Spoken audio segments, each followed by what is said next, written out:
So I'm just doing some Diablo 3 commentary, testing out my recording software as well as voice recording. And so I'm playing a monk. I'm at Paragon 14 right now. I'm using a proximity build that I created with my own stuff, but it's just basically defensive ability stacked together. It's not really impressive in any way. I just using something just to grind.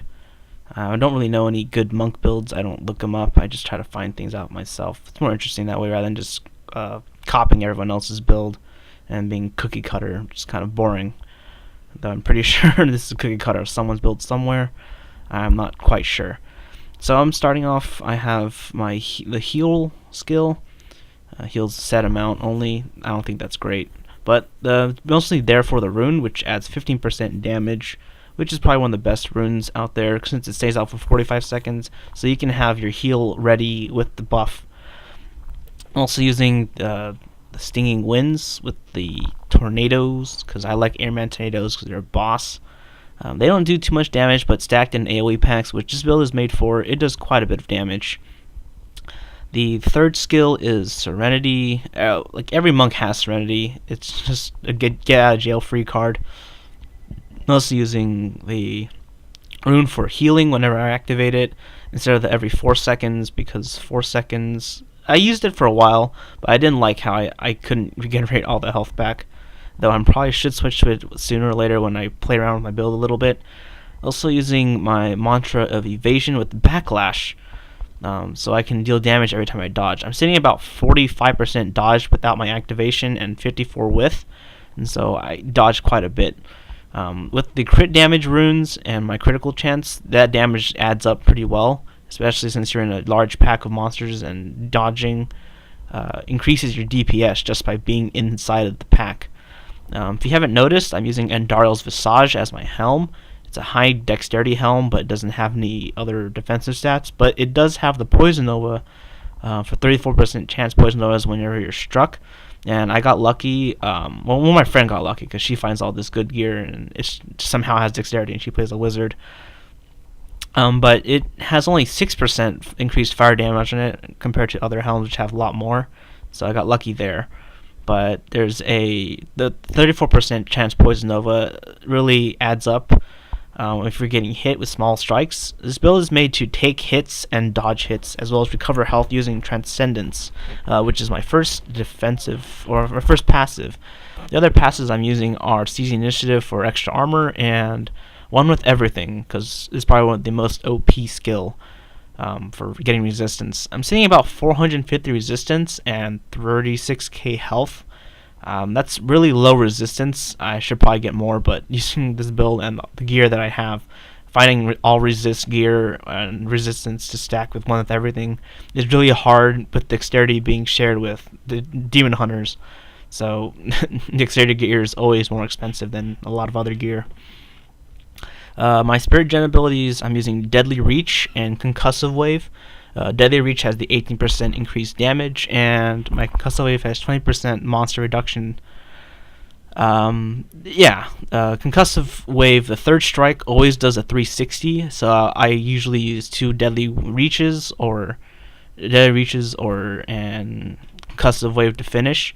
But just depending on how the pack is going, it's just either Deadly Reaches or Concussive Waves. But usually finishing with Concussive Waves, and once in a while to activate my rune for Deadly Reach. This build's good for standing in things, because that's how monks deal damage. They don't really have any ranged options. I usually play with my wizard friend, so she just deals damage from a range, and I just stand in there to tank for her. I can tank most of the monsters in the beginning of Act 3 up to, I think, before Gom. And then after Gom, it just gets hectic after there, where I need more resistance, because that's where the difficulty spikes in the act itself. So yeah, I'm just going to start knocking down monsters and find the first elite. I always rank monsters in my head at a difficulty level. Like these Flying Helliers, I put them at mediums, because this build has a really hard time with ranged attacks. When Blizzard nerfed Inferno, they nerfed a lot of the melee damage, but somehow the range damage just seems to be really high. Like these Flying Helliers sometimes will hit me for 10k on a fireball, and all the melees do like maybe 4 or 5k on the medium strikes. The big strikes definitely do about like 10k each, but that's from the fallen overlords, which are made to do that much damage. And so I don't know what's going on with that. I'm hoping the 1.05 patch will help address those issues on me. And so yeah. What else do I want to talk about? I don't know. I'm just going to start knocking more monsters down, getting those tornadoes out. My normal strikes deal about 15k each, and I can get about 45 to 60k in my criticals. I have about 29% critical with 150 crit damage, which is pretty low, but I haven't spent too much money on this gear, and I can't find any upgrades really. The thing I don't like about this build is that it gets very cluttered in your pack, and you can't really see what's under you. Stuff like Molten Desecration you can't really see. This first elite pack here is the elite Fallen Overlords. They're at a medium level because they're bulky. They do quite a bit of damage, and they also just have good burst with that knockback strike. Using my Ute cooldowns, I can survive everything. The first time I died, my Serenity didn't go off, and so that's just a lag input.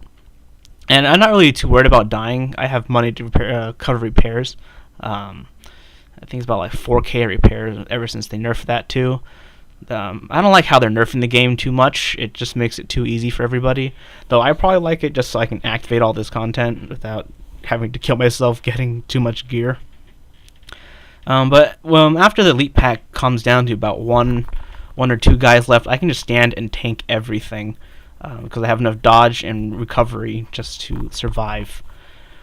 The second pack I'm going to face will be a Fallen Mongrel pack, which is those dog things. They're pretty low on my difficulty meter. They don't really have any attacks other than bite and run around, really annoying. So I'm just going to rip through them. Depending on their abilities, though, it may change. The ones in this video are just Arcane Enchanted, Jailer, Frozen, Illusionists. I think Illusionist is probably one of the easiest monster attributes to deal with. They don't really do anything, and they also add to your life on hit, so it's better for recovery. But the Arcane Enchanted, Frozen, and Jailer could pose a problem if you have really low health, and taking Arcane Enchanted sentries aren't really your thing. So yeah, here I see them, and I know like I need to start moving backwards to start avoiding those sentries. I know I can take a few ticks of the sentry because I have pretty decent resist for Arcane. Ever since they nerfed that too. But I'm just going to hit him a few times, run back, hit a few times, and run back because I don't want to get caught in a jail with an Arcane Sentry about to cleave me. So I'm just going to keep moving back. Save my Serenity if I get locked into jail or frozen and the sentries around me. Right here, I'm going to use my Serenity just to deal a little more damage. I'm just taking a chance that the Arcane Sentry won't spawn right on top of me and I get lucky. And I know I can avoid most of these without taking too much damage. And I'm just going to knock them down, going to kill them and collect loot, and that's going to end my commentary and testing. I'll see you guys later.